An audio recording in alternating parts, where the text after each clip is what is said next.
말도 안 되는 일이 벌어졌습니다. 여기 30년간 일본에서 인정받던 지질학자가 하루아침에 모든 것을 잃었다고 합니다. 9.0 규모의 대재앙이 온다는 연구 결과를 발표했다가 일본 정부로부터 해임당해버린 것인데요. 일본은 대체 뭘 숨기고자 하는 걸까요? 과연 일본에서 무슨 일들이 벌어지고 있던 걸까요? 저는 일본 도쿄대학 지진연구소 출신의 55세 지질학자 하야시 도시히코입니다. 다들 아시겠지만 일본과 지진은 떼어놓을 수 없는 사이이고 전 지질학자로서 일본에 발생할 수 있는 수많은 크고 작은 지진에 대한 연구를 진행하고 있었어요. 그 중에서도 제가 집중적으로 파오던 연구가 하나 있었습니다. 무려 30년간 진행한 연구인데 바로 난카이 트로프 지진이었죠. 제가 30년이라는 긴 시간 동안 난카이 트로프 지진을 연구하는 것에는 다 이유가 있었습니다. 이 지진은 분명 30년 내 발생할 가능성이 100%로 보여지고 있었고 그 규모가 역대급인 9.0 이상이 될 것으로 보여지는 충격적인 연구 결과가 있었죠. 이는 가상의 추측이 아닌 30년간 진행한 연구 결과에 기반된 것으로 확실한 결과였습니다. 확실한 연구 결과만을 근거로 발표를 해야 하기에 신중했고 더 시간을 끌어서는 안 된다는 입장이었어요. 여기서 더 시간을 지체하다간 대비조차 못하는 최악의 상황을 맞이할 수도 있겠어. 이제는 일본 정부의 해당 연구 결과를 공표하고 발표하는 게 좋을 것 같아. 전 이 충격적인 연구 결과를 발표했으나 일본 정부는 이 진실을 은폐하기 바쁜 아주 비상식적인 행동을 하기 시작했습니다. 일본 정부는 당장 크게 다가올 재앙을 받아들이고 대비하는 것이 아닌 당장의 부동산 시장과 외국인 투자에 미칠 영향을 우려하는 게 우선이었죠. 제 연구 결과를 묵살하고 음해하기 시작했습니다. 그러나 30년간 이어진 제 연구 결과에는 어떠한 이변도 없는 그야말로 아주 확실한 내용이었죠. 역사적 주기성을 먼저 살펴볼 수 있었습니다. 실제로 난카이 트로프에서는 100년에서 150년 주기로 최소 규모 8 이상의 대지진이 반복적으로 발생하고 있었어요. 이를 통계로 최근 발생한 대지진은 1944년 쇼난토 난카이 지진이 규모 8.1이었고 1946년 난카이 지진이 규모 8.4였죠. 그 이전에도 1854년, 1707년 등 주기적으로 지진이 발생했으며 현재는 약 80년 이상 지났기 때문에 다음 지진이 임박한 상황이라는 것을 인지해야 하는 상황이었습니다. 또한 지각 변형 관측 데이터를 살펴봐도 제 연구 결과에는 타당한 근거가 있었죠.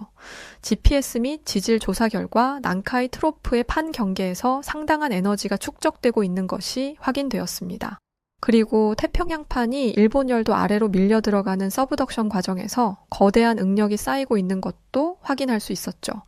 무엇보다 집중해야 할 것은 바로 전조 현상이었습니다. 난카이 트로프 인근 해역에서 슬로우 슬립인 단층이 느리게 미끄러지는 현상이 증가하고 있었고 과거 동일한 징후가 관측된 후 대지진이 발생한 사례가 근거였습니다. 확실하고 타당한 근거가 있음에도 신중하기 위해 긴 시간을 투자해 연구를 한 것이지만 일본 정부에서 묵살을 해버렸다는 것에 충격이 컸습니다. 난카이 트로프의 지진은 그야말로 대지진으로 예상되는 피해 규모를 감히 추측조차 할 수 없는 수준이었죠. 그럼에도 대략적으로 예측을 해보자면 사망자의 경우 32만 명, 경제적 피해 222조엔 약 2,000조 이상이 될 것으로 추산할 수 있었어요. 도카이, 긴키, 시코쿠, 규슈 지역에 큰 피해가 있을 것이고 특히나 도쿄, 오사카, 나고야, 고베 등 대도시 타격 가능성이 높기에 그야말로 폐허화가 될 수도 있는 수준으로 추측할 수 있는 사안이죠. 심지어 대지진의 여파로 인해 쓰나미 발생 여부도 고려하지 않을 수 없으며 쓰나미 발생 시 태평양 연안 도시들이 심각한 침수 피해를 입을 가능성도 열어둬야 하죠. 기본적으로 규모 9.0에 가까운 대지진의 경우 광범위한 건물 붕괴, 화재, 교통, 통신 마비뿐 아니라 집안 액상화 현상으로 건물 및 도로 침하 우려 등 일본 전역의 인프라 붕괴 및 경제적 손실이 상당할 것으로 보여지고 있습니다. 또한 쓰나미뿐 아니라 난카이 트로프 지진과 함께 후지산 분화 가능성도 제기되는 상황이었죠. 1707년 난카이 트로프에서 지진이 발생한 후 약 49일 만에 후지산이 대규모 분화를 일으킨 실제 사례가 있습니다. 물론 이 자연재해를 인간이 막는 것은 결코 불가능한 일이지만 예방과 대비를 할 수 있는 충분한 시간은 벌 수 있으며 그걸 통해 피해를 최소화할 수 있는 방법을 지금부터 찾아야 한다는 것이 제 의견이었죠. 일본 정부는 확실한 근거를 바탕으로 30년간 진행한 제 연구에 대한 결과를 일본 정부의 이익만을 위해 은폐하고 묵살하기 바쁩니다. 이건 대중들의 알 권리를 침해하는 일이며 추후 다가올 큰 대재앙에 대한 충분한 대비조차 할 수 없도록 만드는 정부의 무능함이라 생각합니다. 눈앞에 당장 벌어지지 않은 일이라고 태평하게 있을 것이 아니라 당장이라도 대피책을 마련해야 할 것입니다. 단순히 지진으로 그치지 않고 일본이 폐허화되며 나라 전체를 잃을 수도 있는 중대한 사안임을 고려해 주시고 제 연구 결과에 대한 목소리를 들어주시길 바랍니다. 전 다시금 심각성을 강조하며 목소리를 냈지만 결국 돌아온 것은 해직 처리였습니다. 제가 해직을 당한 것 자체가 아주 황당한 일이 아닐 수 없었죠. 긴 시간을 지질학자로 살아오며 나름 인정받는 위치에 있던 제가 연구 결과를 발표했다는 그 이유로 2번 다시 지질학자로 살아가지도 못하게 만드는 것은 말도 안 된다 생각했습니다. 전 자국에 대한 근심 어린 걱정과 다가올 미래에 대한 불안함을 대비하고자 하는 마음에 30년을 투자했던 연구였죠. 그러나 돌아온 것은 제 입을 막는 것, 그리고 2번 다시 목소리를 내지 못하도록 해직 처리하는 것이었습니다. 일을 하지 못한다는 것에 큰 자괴감에 빠졌고, 이를 두고 동료들의 반응도 2가지로 나뉘었어요. 도시이코가 그간 지질학자로 낸 연구만 해도 몇 가지이고 어떤 위치에 있는 사람인 줄 뻔히 알면서 어떻게 하루아침에 사람을 해고할 수 있지? 본인들의 뜻에 어긋나고 거슬린다는 이유로 해고 처리를 할 수 있다니 정말 실망스럽다. 그러게 아직 당장 벌어지지도 않은 일인데 왜 그렇게 정부를 건드렸어? 우린 말 그대로 지질학자일 뿐이지 정부에서 멈추라고 하면 대중에게 비밀리에 우리들끼리 알고 넘어가야 할 것들도 있어야 하는 거 아니야? 적당한 타이밍에 알아서 발표를 했을 거라고 난 생각해. 이번 일은 아쉽지만 도시히코가 너무 성급했다고 생각해. 전 동료들이 뭐라고 하든 사실 들리지 않았습니다. 그저 제 연구 결과에 대한 심각성을 알아주길 바랄 뿐이었죠. 이미 해고 처리가 된 이상 이제는 이판사판이라며 전 개인 유튜브 채널을 오픈했고 제 채널이니 제 개인적인 의견을 담은 영상을 올리기 시작했습니다. 심적으로 많이 괴롭고 힘들었지만 이 시기에 제게 가장 큰 힘이 되었던 것은 바로 가족이었어요. 제 아내는 한국인이었고 저희 부부 사이에는 28살의 아들이 있었죠. 가족들은 제게 힘을 줬고 응원하며 유튜브 개설 역시 가족들의 도움으로 할 수 있었습니다. 분명 당신의 선택이 틀리지 않았다는 것을 나중에 일본에서는 알 거야. 그러니까 기죽지 말고 당신답게 늘 그랬던 것처럼 꿋꿋하게 의견을 냈으면 좋겠어. 진우가 알려준 것처럼 유튜브를 통해서 그동안 하고 싶었던 말들과 결과들을 공유하면 분명 많은 사람들이 주목하지 않을까? 맞아요. 아버지의 연구 결과에는 확실한 근거가 있고 이걸 집중하고 관심 있는 사람들이 분명히 있을 거예요. 심지어 그들이 아버지를 해고 처리한 것은 결과로만 놓고 봤을 때도 정말 어리석은 짓이었다는 걸 모두가 알아야 한다고 생각해요. 그렇게 가족들의 도움으로 유튜브에 하나둘 영상들을 올리기 시작했고 놀라운 일이 벌어졌습니다. 일본에서는 제 연구를 비판하고 음해했지만 유일하게 제 연구를 인정해주는 곳이 있었죠. 바로 한국 서울대 지질학과였습니다. 도시이코의 영상들과 그동안의 연구 자료에 대한 논문들을 아주 인상적이게 봤습니다. 도시이코 지질학적 연구를 매우 높이 평가하고 있어요. 저희와 함께 협업하여 독립 연구를 이어가 보시겠어요? 한국 서울대 지질학과에 좋은 제안을 받았고 무엇보다 제 연구를 인정하고 높이 평가해준다는 그들의 자세가 참 감사했어요. 그렇게 전 그들과 함께 협업을 하며 양심적인 독립 연구를 이어가며 제 유튜브도 운영했습니다. 전 제 채널에 도쿄는 유리성이라고 비판하는 영상을 게시했습니다. 도쿄는 그야말로 유리성이 따로 없습니다. 빈번하게 지진은 발생하고 있지만 실질적으로 대책도 없으며 강진이 발생했을 때 매우 취약한 구조적 문제를 가지고 있죠. 이로 인해 전력, 수도, 교통이 모두 지진의 단번에 마비될 수 있고 이건 시뮬레이션을 통해 보여드리겠습니다. 제 영상에는 단순히 의견으로 목소리를 내는 것이 아닌 늘 타당한 근거를 바탕으로 목소리를 냈으며 그에 따른 시뮬레이션 영상 등을 함께 보여드렸죠. 도쿄는 초고층 건물이 밀집된 초고밀도 도시이지만 강진이 발생하면 대규모 붕괴 위험이 존재하는 곳입니다. 현대식 빌딩은 내진 설계가 적용되었지만 여전히 기반 지반이 약한 지역이 많아 액상화 가능 지역이 많죠. 도쿄에는 1970년대, 1980년대에 지어진 내진 설계가 미흡한 건물들이 여전히 존재하고 있으며 이는 순식간에 무너질 건물의 취약점을 보여주는 꼴이었습니다. 그럼에도 불구하고 일본 정부는 도쿄의 내진 보강, 방제 인프라 강화 등 다양한 대응책을 마련하지 않으며 근본적인 해결책 선택 또한 어렵다는 것이 현실이었죠. 제가 도쿄를 유리성이라 표현한 것은 결코 과장이 아니라 현실적인 경고였고, 일본 정부는 도쿄의 내진 보강뿐 아니라 대피 인프라와 도시 재설계를 포함한 보다 근본적인 방제 대책 마련이 아주 시급한 상황이었습니다. 이어 전 일본의 재난 대응 시스템이 얼마나 취약한지를 한국과 비교 분석해서 직접 보여주는 것을 선택했어요. 일본은 세계에서 가장 지진이 많이 발생하는 나라이지만 재난 대응 시스템이 한국보다 취약한 부분이 너무도 많습니다. 일본과 한국의 재난 대응 체계를 정확히 비교하면서 일본이 상대적으로 어떤 부분들이 취약한지 알아보겠습니다. 일본은 한국에 비해 취약점들이 많았습니다. 그 중에서도 지진 대응 시스템을 먼저 보자면 내진 기준이 늦게 도입되어 1981년 이전 건축물, 즉 노후 건물이 많았죠.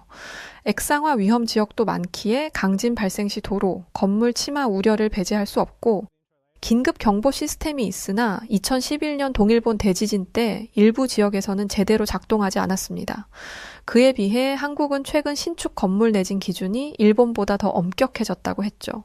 또한 긴급 재난 문자가 일본보다 신속하고 전국 단위로 전달되어 확인 못하는 국민이 없을 정도의 정확성을 갖추고 있었습니다.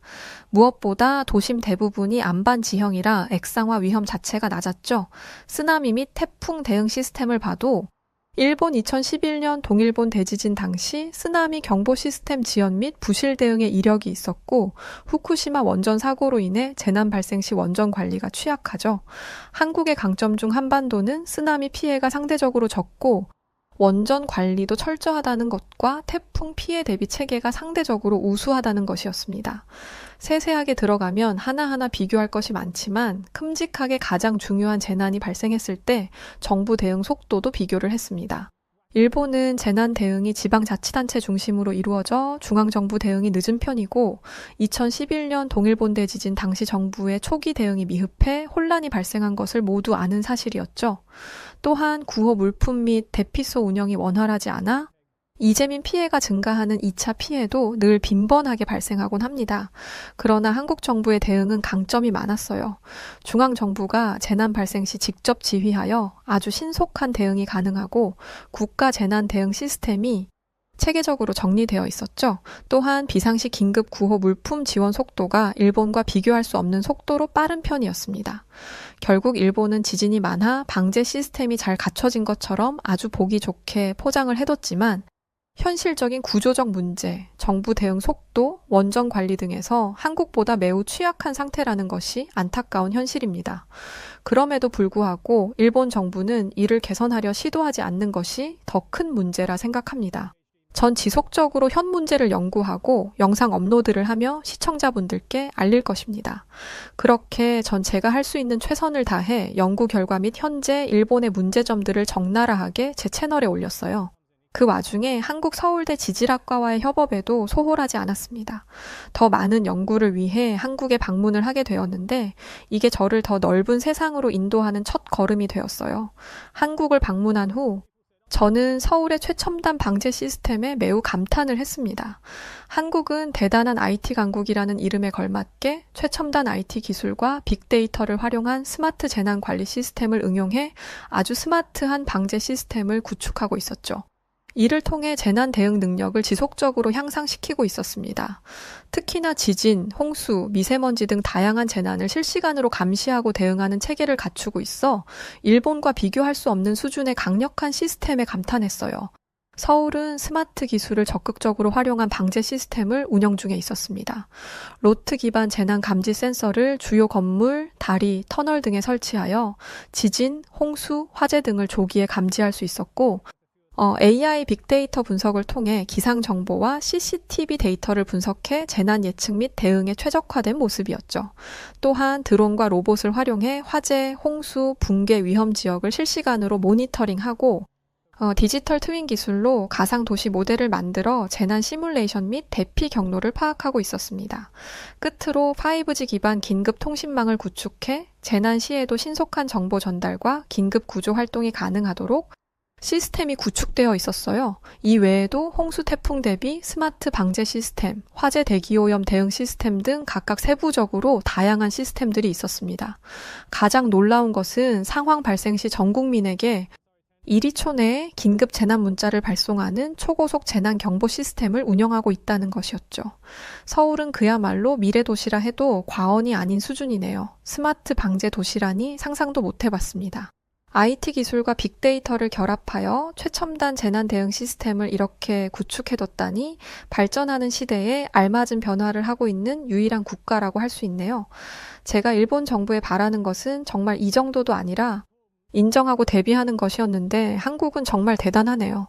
전 한국의 높은 수준에 많이 놀랐습니다. 지질학자라면 누구나 한국의 이런 시스템을 보면 놀랄 수밖에 없고 이곳에 몸담아 연구를 하고 싶은 욕구가 생길 수밖에 없었죠. 처음으로 이때 한국인으로 태어났으면 정말 좋았겠다는 생각을 했고 한국인인 제 아내가 부럽기까지 했던 순간이었어요. 제게 한국 서울대에서 좋은 제안을 준 것은 맞으나 어디까지나 전 일본인이니 한계가 있다고 생각했습니다. 만약 한국인으로 태어나 제가 이곳에서 지질학자로 살았다면 제가 원하는 연구를 하며 미래지향적인 인생을 살 수 있었겠구나 싶어 서글퍼졌어요. 이어 저는 한국의 시스템에 대해 더 놀라운 얘기들을 듣게 되었습니다. 한국은 이런 시스템들이 잘 구축되어 있어서 실제로 큰 태풍이나 지진에도 일주일 이내에 복구가 가능하다고 했죠. 이건 정말 대단한 일이었습니다. 일본은 3개월이 넘어도 복구가 어려운 게 현실이었으니 말이죠. 그래서 전 이 두 가지를 비교하는 데이터를 공개하기로 결심했고 한국 엔지니어링의 우수성을 부각시키며 일본이 반성하길 바랐습니다. 한국과 일본의 재난 복구 속도 차이는 아주 극명하게 드러나고 있다는 데이터입니다. 한국은 최첨단 IT 기술을 활용한 스마트 재난관리 시스템 덕분에 태풍이나 지진 발생 후 일주일 이내에 주요 복구가 완료되는 반면 일본은 3개월 이상 걸리는 경우가 대부분이죠. 실제로 2022년 태풍 흰남노가 발생했을 때 한국은 3에서 5일 만에 전력과 도로 복구를 완료했고 일본 피해 지역은 3주 이상 전력 공급이 중단되었습니다. 또한 2016년 경주 지진 5.8 규모로 발생했을 때 한국은 일주일 내 주요 건물이 복구되었고 동일 규모 일본 지진은 무려 3개월 이상 복구를 지연시켰죠. 한국의 엔지니어링 우수성은 상당한 수준이며 일본은 현재의 심각성과 무지함을 인정하고 변화하는 것에 집중해야 합니다. 발전하고 있는 지금 이 순간에도 제자리 걸음만 한다면 일본의 미래는 그야말로 처참할 것을 장담합니다. 이렇게 방송을 하고 난 후 반응은 아주 뜨거웠어요. 이전에 제 말에 집중하지 않던 사람들도 점점 관심을 보이기 시작했고 이제야 비로소 제 목소리를 들어주는 사람들이 많이 생기기 시작했습니다. 그들은 일본과 한국의 현재 시스템적 차이가 어느 정도 수준인지 알기를 원했고 전 이 또한 아주 세세하게 분석해 전달했죠. 무엇보다 가장 심각한 것은 따로 있다는 말도 남겼습니다. 시스템적인 부분에서 타국보다 뒤처질 수 있습니다.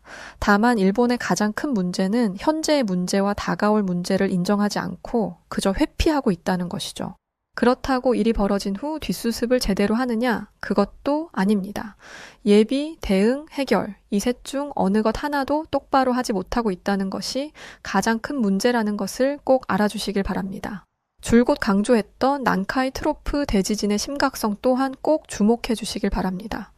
많은 사람들이 제 목소리를 들어주고 있을 때를 놓치지 않고 저는 다시금 다가올 난카이 트로프 대지진에 대한 심각성을 강조하기 시작했어요. 영상을 처음 올렸을 당시 반응은 별로 좋지 않았었죠. 전문가들이 말한 것 중에 정말 벌어진 일이 몇 개나 있죠. 막말로 난카이 트로프 대지진이 발생한다고 쳐도 그걸 막을 수 있는 방법은 없는 것 아닌가요? 왜 이렇게 선동해서 사람들을 공포에 빠지게 만드는지 이해할 수 없네요. 왜 이렇게 계속 말하는 건지 예측은 계속 바뀌는 거 아닌가요? 30년 내에 언젠가라면 확실한 것도 아니잖아요. 30년 내내 우리 일본인들이 불안에 떨며 살기를 바라나요? 이미 너무 오래전부터 나온 얘긴데 여태 아무 일도 없는 걸 괜히 주목받으려 쇼하지 마세요. 모두 제 말에 부정적인 반응을 강하게 보였지만 이번에는 달랐습니다. 오히려 제게 난카이 트로프에 대한 얘기를 더 해달라고 요청을 했고 전 다시 한번 제대로 이야기를 다루게 되었어요. 난카이 트로프 지진은 이제 더 이상 언젠가라는 먼 훗날의 이야기로 둘 것이 아니라 미리 대피책을 둬야 하는 중대한 사안입니다. 만약 지진의 여파가 후지산 폭발로 이어질 경우 매우 심각한 상황을 초래할 수 있죠. 도쿄 수도권 99%가 마비될 것이고 원전 사고 가능성도 있습니다. 이는 후쿠시마 사태보다 10배 이상은 심각한 수준으로 대재앙이 일본을 덮칠 수 있습니다. 난카이 트로프 지진으로 왜 후지산 폭발 가능성이 있는지부터 차분히 설명을 했습니다. 지진으로 인해 지각이 크게 변할 수 있고 이런 지각 변화가 후지산을 포함한 화산의 활동을 자극할 수 있죠.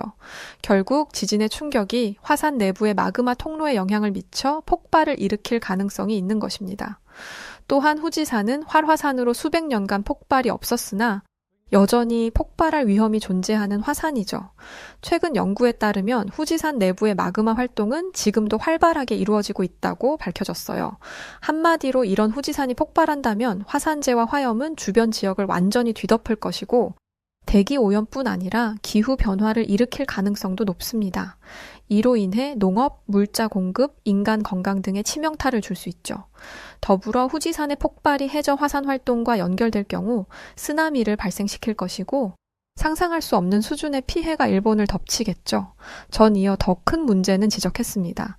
애초에 난카이 트로프 지진만 발생한다고 해도 일본 정부는 이를 대응할 능력이 부족합니다. 그러나 지진의 화산 폭발까지 동시에 발생한다면 일본 전역에서 대피와 구조 작업은 매우 복잡해지죠. 한순간에 일본은 마비가 될 것이고 수많은 목숨을 앗아가는 것을 두 손 놓고 볼 수밖에 없는 처참한 순간을 맞이하게 될 것입니다. 그 고비를 넘겼다고 한들 일본 경제는 처참하게 무너져 세계 경제에도 충격을 줄 수 있습니다. 일본에 닥쳐올 재앙에 대한 큰 경고에 이어 전 한국의 대체 에너지 기술이 얼마나 앞서 있는지를 강조했습니다. 한국은 대체 에너지 기술 분야에서 세계적으로 선도적인 위치를 차지하고 있습니다. 특히 태양광, 풍력, 수소와 같은 청정 에너지 분야에서 아주 강력한 기술력을 보유하고 있죠. 태양광은 세계 1위 수준이고 신재생 에너지 30, 20 계획을 통해 2030년까지 태양광 발전 비율을 20%로 확대할 목표도 있습니다. 한국은 정부 차원에서 대체 에너지에 대한 강력한 정책적 지원을 아끼지 않고 있으며 지속 가능한 에너지 시스템을 구축하기 위한 투자와 연구 개발이 활발하게 이루어지고 있어요. 이 덕에 한국은 앞으로도 글로벌 대체 에너지 시장에서 아주 중요한 역할을 할 것입니다. 일본은 대체 에너지에 대한 기술력에 있어 내세울 것이 없지만 그에 비해 한국은 세계적으로 알아주는 기술력을 보유하고 있죠. 만약 큰 재앙이 온다고 한들 한국은 어떻게든 살아날 수 있는 방법이 너무도 많았습니다. 그러나 일본은 살아날 수 있는 방법이 없었죠. 전 이런 일본의 심각성을 계속해서 한국과 비교하며 말을 했지만 실질적으로 일본 정부의 태도가 달라지는 것은 없었습니다. 그럼에도 꿋꿋하게 제가 할 수 있는 제 역할을 했죠. 그러던 중 놀라운 현상 하나를 발견하게 되었어요. 일본의 자연재해와 경제 침체가 심화되면서 점점 많은 일본인들, 특히나 젊은 세대가 한국으로 이주하는 현상을 목격하게 되었습니다. 서울, 부산 등 한국 주요 도시에 일본인 커뮤니티가 급증하고 있었고 일명 한국 드림을 꿈꾸는 일본 청년들이 많다는 것을 알게 되었어요. 결국 일본 정부의 무능한 탓에 젊은 인재들을 한국에 놓치고 있다는 안타까운 현실을 마주해야 했고 전 한국 드림을 꿈꾸는 일본 청년들과 인터뷰도 하고 한국에서 성공한 사례들을 보여주며 현실의 심각성을 다시금 강조하기 시작했습니다. 현재 수많은 일본인들, 특히 젊은 세대는 일명 한국 드림을 꿈꾸며 한국으로 대거 이주하고 있습니다. 자연재해가 빈번하게 발생하는 일본은 재난 대응 시스템을 갖추고 있으나 최근 몇 년 동안 발생한 대형 자연재해에서 피해 복구가 지연되는 등의 문제로 신뢰도가 낮아졌죠. 결국 안전을 찾아 한국으로 이주를 떠나는 추세입니다. 또한 일본의 경제 성장률 저조, 저출산과 고령화 등의 문제로 장기 불황뿐 아니라 청년 실업률이 높은 반면에 한국을 포함한 해외에서 더 나은 취업 기회와 경제적 안정성을 찾을 수 있다는 것이 이유입니다. 이뿐 아니라 한국은 생활 수준과 편의성에서 높은 평가를 받고 있으며 특히 IT 인프라, 교통망, 문화적 매력 등이 젊은 세대에게 큰 장점으로 다가오고 있습니다. 스마트 도시 환경과 디지털화된 생활은 일본의 전통적인 도시 생활과 비교했을 때 현대적이고 편리하다는 인식을 주고 있죠. 가장 큰 차이로 일본의 낙후된 산업 구조와 경제적 정체성에 비해 한국은 젊은 세대에게 더 많은 성장 잠재력을 제공한다는 이유로 현재와 같은 이주 현상은 지속될 것으로 예상됩니다. 이어 실제 일본 청년들의 인터뷰를 이어갔습니다. 한국은 경제적으로 나아지고 있고 청년들에게 다양한 기회를 제공해주고 있어요. 또 일본처럼 자연재해에 대한 불안감도 없고 재해가 일어나도 한국은 대응은 빨리 해서 일상생활과 안전에 불안함이 없어요. 한국은 생활 환경이 꽤나 현대적이고 교통 시스템이나 인프라가 아주 편리해요. 일본보다 효율적이죠. 일본 청년들은 한국 드림을 꿈꾸며 이주하길 잘했다는 의견이 대다수였고 다시 일본으로 돌아오고 싶냐는 제 물음에 모두 아니라고 대답을 했죠. 그렇다면 실제 한국에서 터를 잡고 살며 성공한 청년들의 사례가 궁금해지기 시작했습니다. 그래서 전 그들을 직접 수소문 끝에 찾아 나섰고 인터뷰를 할 수 있었죠. 전 유리코라고 해요. 일본에서 디자인 학과를 졸업하고 바로 한국으로 유학 와서 패션 브랜드를 시작했죠. 한국의 패션 산업이 글로벌 시장에서 인정받기 시작하면서 제 브랜드도 해외 진출까지 할 수 있었어요. 물론 수많은 고비는 있었으나 결국은 한국 트렌디한 환경 덕에 성공할 수 있었죠. 전 일본에서 게임 개발에 매진하다 한국 게임 회사에 취직을 했어요. 그때 한국 게임 시장의 규모와 발전 가능성을 보고 제 게임 개발 회사를 차렸거든요. 그야말로 맨 땅의 헤딩이었는데 지금은 여러 글로벌 게임 대회에서 수상도 하고 큰 인기도 얻고 부도 얻었어요. 그들은 모두 한국으로 온 것을 만족하며 살고 있었습니다. 한국에서 살고 있다 보니 한국에 대한 장점에 대해 누구보다 잘 알았고 일본의 취약점 역시 제대로 파악하고 있었죠. 정말 쓰린 현실이 아닐 수 없었습니다. 사실 저라는 사람 하나가 할 수 있는 일은 정말 없다는 것을 깨닫게 되었어요. 그럼에도 천천히 알리다 보면 언젠가 달라질 거라 믿었습니다. 그러던 중 동일본 대지진을 예언했던 유명 만화가의 새 작품에 대한 논란이 시작되었어요. 만화가는 7월 5일에 난카이 트로프 지진이 일어날 것이라는 내용으로 베스트셀러가 되었고 일본 사회는 그제야 집단 공포가 확산되었습니다. 이 만화가는 동일본 대지진을 예언한 것으로 아주 유명한 인물이었죠. 그의 예언은 단순한 픽션이 아니라 실제로 일본에서 대형 자연재해를 예상하는 내용으로 사람들의 관심을 끌었습니다. 만화가가 그린 작품은 지진과 같은 자연재해가 발생하는 상황을 다루고 있었고 이는 그의 예술적 접근과 현실 세계의 자연재해 사이의 연결고리를 제공하고 있었죠. 제가 수많은 경고를 할 때 모두 들은 척도 하지 않았지만 이 만화가의 작품이 유명해지는 이 시기에 맞춰 일본인들의 한국 이주 시도는 난리도 아닌 상황이었습니다. 한국행 티켓이 매진되고 한국 부동산에 대한 일본인 투자가 급증한다는 뉴스까지 전해지고 있었죠. 일본이 몰락할 것이라고 이제는 자국민들도 인지를 한 것입니다. 그러니 변화하는 것을 함께 하려는 것이 아니라 안전한 한국으로 도망을 치려는 것이죠. 전 이 사태를 가만히 지켜보다 입을 열었습니다. 결국 일본의 모든 문제가 자민당 일당 독재와 세습 정치에서 비롯된 것입니다. 한국을 보십시오. 활발한 자유민주주의와 정권 교체를 통해 끊임없이 혁신하고 발전하는 모습이지 않습니까? 한국은 이제 세계에서도 우위에 있는 국가로 감히 신용조차 낼 수도 없는 수준에 이르렀습니다. 반면 우리 일본은 그야말로 유통기한 지난 정치에 고여 있으며 이로 인해 국가의 몰락을 하루하루 앞당기고 있다는 것을 알아야 할 것입니다. 결국은 제 외침은 들리지 않았지만 제게는 다른 희망이 생겼습니다. 제 아들이 근무하는 한국 건설사가 일본의 재해 복구와 안전 인프라 구축을 위한 대규모 프로젝트를 수주하는 성과를 거둔 것이죠. 늘 아버지인 제가 어떤 부분에서 걱정하고 고뇌하는지를 잘 알고 있던 아들이라 그런지 본인이 할 수 있는 선에서 저와 함께 해주려는 것이었죠. 한국의 기술력과 안전 시스템이 일본을 구원할 수 있는 유일한 희망이라는 것을 저뿐 아니라 아들도 알고 있습니다. 부디 이 프로젝트가 무사히 끝이 나서 일본이 발전하고 시스템 구축하는 것의 첫걸음이기를 바랄 뿐이죠. 한일 협력으로 꼭 성과를 거두길 바랄 뿐입니다. 하나 확실한 것은 한국에서 배워야 일본의 미래가 있다는 것이고 이걸 이미 젊은 일본인들은 아는 것 같습니다. 네, 오늘 이야기는 여기까지입니다. 난카이 대지진 정말 많이 들리는 이야기인데 실제로 벌어질까봐 솔직히 걱정도 됩니다. 그래서 그런가 요즘 곳곳에 일본 젊은이들이 많이 보이던 이유가 이런 것일 수도 있겠네요. 자, 그럼 오늘 사연 어떻게 들으셨나요? 사연이 좋으셨다면 구독과 좋아요 부탁드립니다. 그럼 지금까지 사연을 전해드린 저는 여우튜브 송은지였고요. 저는 더 좋은 이야기로 다시 찾아오겠습니다. 영상 시청해주신 모든 분들 고맙습니다. 그리고 늘 감사드려요. 항상 사랑합니다. 늘 건강하세요. 당신만의 유튜브